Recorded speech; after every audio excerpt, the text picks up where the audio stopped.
Alright, this is going to be our final project demonstration and PowerPoint presentation for the very final submission for our capstone. We've come a long way. We're going to go over the overview of the project, the GUI elements and pointing out the key functionality of the application, an interesting function or feature in the code that was really challenging, and how we overcame some of these unexpected challenges. So we'll go ahead and get right into it here. This is going to be the Easy Grader PowerPoint presentation. So we're going to go through the introduction, what our problem was, what the initial approach was, how we solved the problems, what are the main features, the key GUI, the technologies we used, and the main challenges, functional requirements, and the Christian worldview that we pulled from this. So the problem was that teachers within the Phoenix High School district faced a rather annoying issue where they would basically be able to submit all of their grades in a format that wasn't exactly what was expected by the district because they used a third-party application. So the goal was to stop them from having to do it by hand and one at a time and streamline the whole process to make their job easier. It was never meant to be this groundbreaking new, satellite-based radar technology that, shoots missiles at the bad guys. It's a straightforward, we have a problem that we need solved application. And that's what we stuck to. And the simpler we made the solution, the easier the teacher's job was going to be. So the initial approach was to create an entirely new website. And we were going to request API access from StudentView and basically use REST API to display, export, and do everything we were trying to do with the information. We very quickly got absolutely rejected, and they told us, get lost, we don't know you, you're not getting anything from us, which is fair. It's reasonable. We weren't complaining about it. So we went back to the drawing board and said, okay, well, what do we do next? So we were stuck on this for a while, and Professor Sluter actually came up with a great idea and said, if the teacher's already logged in and looking at their grades, they already have access to all the data through the HTML, which he was totally right. So the question then became, if we have access to the HTML, how do we take it and alter it without either exposing the security of the website or even access it with an application if it's already on a specific web page? Because we can't use a new website to access something that is a specific website. So that's when we got the idea of Chrome extensions, because Chrome extensions could run in the background of your current website. So that was pretty much the turning point of the project. This was a great idea to subtly fix the overwhelming problem. And I'm actually really glad we turned to this, because all in all, a website would have been very annoying for a teacher. Like the subtlety of the Chrome extension is really handy, because they don't have to go find a new URL and open it every time. Now it's always there and it's one click. So the main features that we have in this application is the web scraping. We automatically fetch the student grades from the website, reading their HTML. The reorganization, we graph it, we export it, we show it to them in a listed format. We make it very easy to read. We're flexible with how you can categorize it, right? So a teacher can choose how many competencies go into how many buckets, how many grades go into how many competencies, how many buckets there are total. We sort it very efficiently. So the way we sort it is essentially we assume that they'll never have more than 100 students with more than 100 competencies. So all in all, if we did maximize and say they have the absolute maximum number of students with a maximum number of grades, the number of looping we do does not exceed 10,000 loops. So in the grand scheme of like Chrome storage, that's actually very small load. We never saw any memory usage exceed like 1%. So that was definitely not overusage was not a worry of the application. So user-friendly interface. The simpler you can make it, the better it was. Every single teacher that we had test this application was able to just sit down, click through it, and know exactly what they needed to do. And that was the ultimate win, in my opinion, for this app. So the key GUI. So we have the opening screen, which you will only see if there is no data already stored in your application. If you filled this out once, it stores until you decide to drop it. So this is stored to your Google Chrome profile. And let's say the teacher selected 7 competencies in 3 buckets. They would then select which competencies go into which bucket, and that setup without taking any student information whatsoever, is now appended to their Google Chrome profile. So every time they open the application, it's always going to have 7 competencies, 3 buckets in that format. And then we, after have selected which competencies go into which buckets, we display the graphs and individual students and all that. It does not matter what students are on the page. If they have 3 or 4 different pages of students, the competencies to buckets will always be exactly the same as long as they don't drop the values and say, I want to start over and have a different competency to bucket mapping. So getting the input, we take the teacher's input right here, just like we said. We say they want 7 competencies and 3 buckets in this case. And that tells us, okay, we need to create an array of at least 7 competencies. And we need to create an array of at least 3 buckets. And we need to sort that array corresponding to each bucket. So here's a rough idea of how we lay this out. So essentially, if the teacher says, I want competency 1 and 2 to be in bucket 1, we map that array out so that the corresponding items fall into bucket 1. Right? So now when we create a student object, we can say, okay, what is the competency to bucket mapping of the teacher? And we can say, okay, these 2 are in bucket 1, this is in bucket 1, and this is in bucket 1. So now when we read through every student, we know where to put these competency average grades. Actually, let's go back here.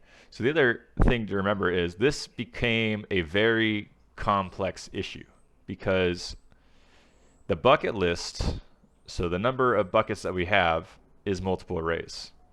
And we create that list in a variable length based on how many buckets the teacher selects. Each bucket has multiple arrays within that of the competencies. And each competency has multiple grades within that. So it becomes this triple level flexible variable array. And it became very, very difficult to conceptualize how to create this object series. It definitely stumped us for a very long time. I don't think we spent anywhere near as much time on anything else. Maybe getting Plotly and the graphing to work, but this was definitely the primary, like, wow, this is a thinker. So the competency to bucket mapping, all in all, took about at least near 200 lines of code for the single feature between all the subcodes and comments and actually figuring out the best way to orient it. And that doesn't include any of the, like, let's display it here and show that. It was long, it was complicated, it stumped us for weeks for sure. But we ended up getting through it. The only way we could get through it was just one at a time. Let's get the first array the way we want it to be. And then we had to work on the subarray between that and the subarray between that and just trial and error. A lot of console logs, a lot of dummy information. It was just trial and error until we got it right. Scraping the data. So the application relies on screening through the website's HTML upon running and searching for specific class names to know what the table that we were looking for was. I'm not going to disclose what the class names for the table is because it's kind of private information to the school. This one you see here is the dummy test site. So we pretty much just look for the table headers, which are C1 through C5, I believe, in our dummy one. So the idea is we screen until we see the simple identifiers of basically the headers of the table, and we count, okay, how many columns are there in this table? And then we basically just read through every row, and then when we get to the last item in the column, we skip and we go to the next item, which will be the next competency inside said bucket. So displaying the converted information, that part was pretty straightforward. Getting Plotly to work was very difficult because we couldn't use inline scripting, but we already had how many buckets we need, how many competencies are within those buckets, and which competency falls into which bucket. So we basically had our constructed objects. At this point, it's just a JSON object that you can do whatever you want with.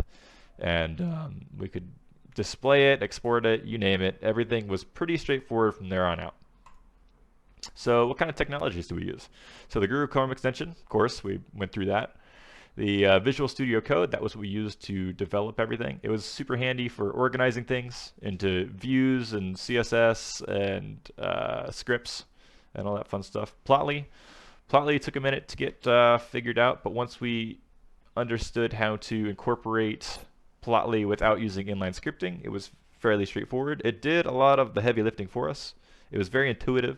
Once you fed it data, it just kind of knew what to do with it. Jest took a while to learn. So the idea was when we incorporated Jest, you couldn't just, okay, let's write this unit test and run it. Well, what are you running that unit test to? If we were to say, okay, create this dummy information for this dummy array, does this work by mapping these competencies to these buckets? Well, what are these competencies and buckets saved to? We had to create mock Chrome objects, which you could do through Jest, but we basically had to create a dummy environment for the test to run. Otherwise, you're running it against nothing, and you're basically just writing a passing function that has no value whatsoever. JavaScript, HTML, and CSS, pretty straightforward. That was the backbone of the whole project. And Chrome Storage Tools, that was where we did all the organization. We rotated between Chrome Storage Sync, which saves to your Google profile, and Chrome Storage Local, which saves to the browser. All the student information was saved locally, and all the teacher settings were saved to the browser. Or I'm sorry, were saved to the user account. Some of the challenges, the web scraping, that definitely took a while.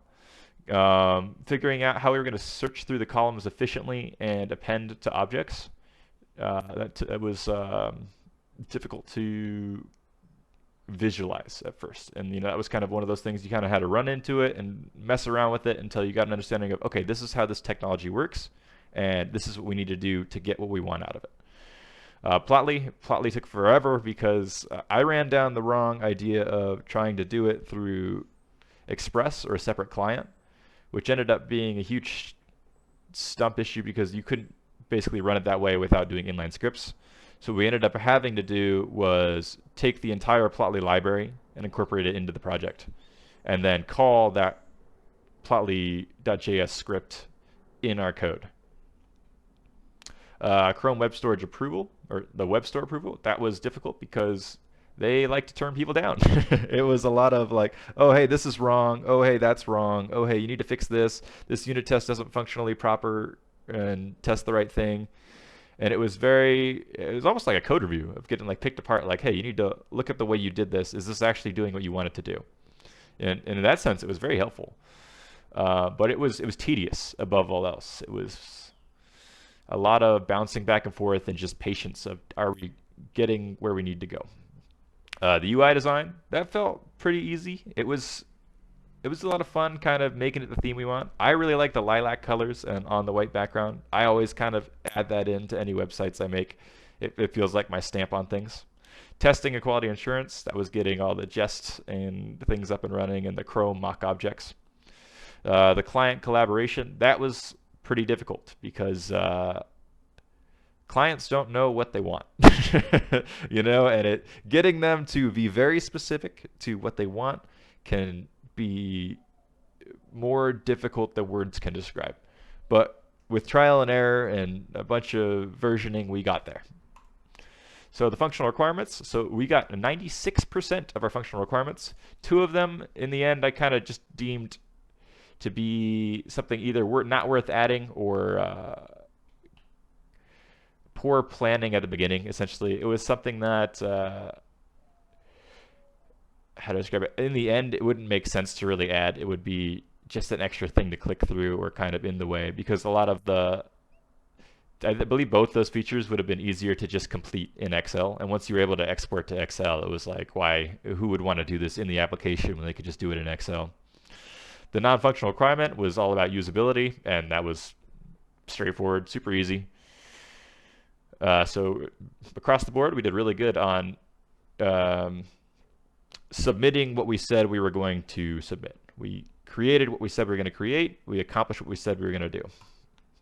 The Christian worldview that we pulled from this is the completion of the project and the fulfillment of its requirements can be seen as the manifestation of stewardship and diligence in utilizing the talents and resources bestowed upon individuals. As Colossians 3:23 states, whatever you do, work at it with all your heart and working for the Lord, not for human masters. We did not charge money for this application. We did not get any kind of substantial gain for this. This application was about helping people solve a problem, and that's what we stuck to the whole time.